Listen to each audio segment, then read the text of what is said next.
Three gorges dam. China के former politician Sun Yat Sen, जिन्होंने इस कॉन्सेप्ट को रिवील किया इंटरनेशनल डेवलपमेंट ऑफ चाइना को 1919 में, लेकिन डैम की कंस्ट्रक्शन 1994 में शुरू हुई जब नेशनल पीपल्स कांग्रेस ने इस प्रोजेक्ट को अप्रूव किया और इसके लिए द यांगसी रिवर की लोकेशन को चूज किया गया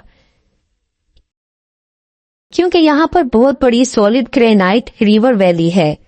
और इसके लिए रिवर के सेगमेंट जो कि 1 मिलियन स्क्वायर किलोमीटर के हिस्से को चूज किया गया और यहाँ पर से हर साल जो पानी की एवरेज अमाउंट गुजरती है वो 500 बिलियन क्यूबिक मीटर है और यह डैम दुनिया का सबसे बड़ा कंक्रीट स्ट्रक्चर है। इस डैम को बनाने के लिए 40,000 एम्प्लॉयज ने 17 साल काम किया और चाइना के मुताबिक इस डैम को कंप्लीट करने के लिए $37 बिलियन लगे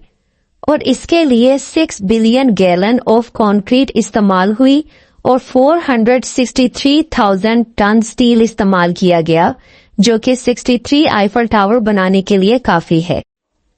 इसमें ह्यूज 32 जनरेटर इंस्टॉल किए गए जिसका वजन 6,000 टन था और इन 32 जनरेटर्स की एक्टिवेशन के साथ ये थ्री गॉर्जेस डैम अपनी फुल कैपेसिटी तक पहुंच जाता है और ये 32 मेन टरबाइन्स जिनमें से हर एक की कैपेसिटी 700 मेगावाट है और 2 छोटे टरबाइन जिसमें से हर एक की कैपेसिटी 50 मेगावाट है,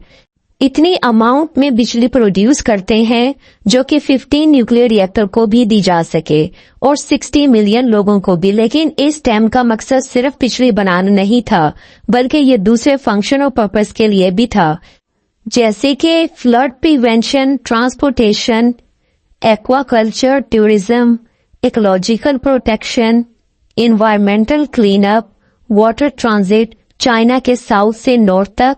इरिगेशन। और इसकी वजह से एक और भी मेजर इशू सॉल्व हुआ। फ्लड सीजन के दौरान रिवर वाटर को बे के करीब होल्ड कर दिया जाता था जिसकी वजह से मिलियन लोग जो कि डाउनस्ट्रीम में रहते थे इनको प्रोटेक्ट किया गया, जिसमें सिग्निफिकेंट यांगसी एडजेसेंट सिटी शामिल थी जिनमें वुहान, देंजिंग और शंघाई शामिल हैं। इस डैम के जरिए रेजरवायर क्रिएट किया गया जो कि 405 स्क्वायर माइल तक था और इस डैम की वजह से 1.4 million ton of carbon dioxide reduce हुई, 4.3 मिलियन टन एसिड नाइट्रेट और 800,000 टन ऑफ हाइड्रोजन सल्फेट। और जब इसका व्यू किया जाए तो ये एक ब्रेथ टेकिंग वंडर है।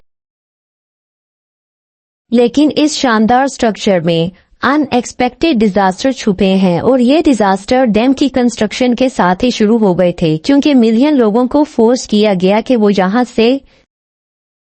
रीलोकेट कर जाएं और इसकी कंस्ट्रक्शन के दौरान कई ज्यादा फ्लड भी आ चुके हैं जिनमें 13 सिटीज, 140 टाउन्स और 1350 विलेज शामिल हैं, जिसकी वजह से इस डैम को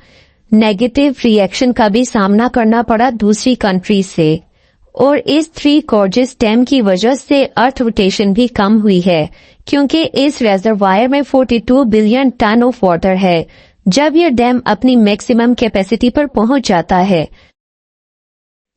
और नासा साइंटिस्ट के मुताबिक इस तरह की मैग्नीट्यूड की मैस शिफ्ट अर्थ पर असरअंदाज हो रही है और यह 42 billion ton of water sea level से 5 फुट 10 इंच ज्यादा है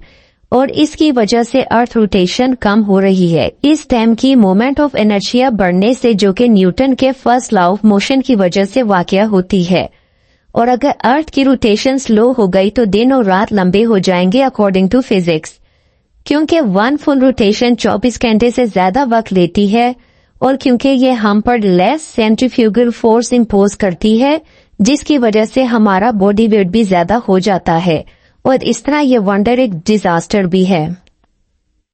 लेकिन इस डैम ने कंट्री की इकोनॉमिक ग्रोथ के लिए एक कैटलिस्ट का काम किया है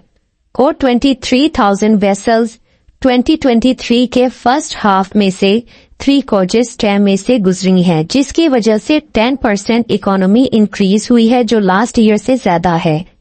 इसके अलावा ये स्ट्रक्चर टूरिस्ट अट्रैक्शन भी है। यहाँ पर पिछले 5 सालों से 10 मिलियन टूरिस्ट विजिट कर चुके हैं और यहाँ पर व्यू डेक के साथ इस डैम का अपना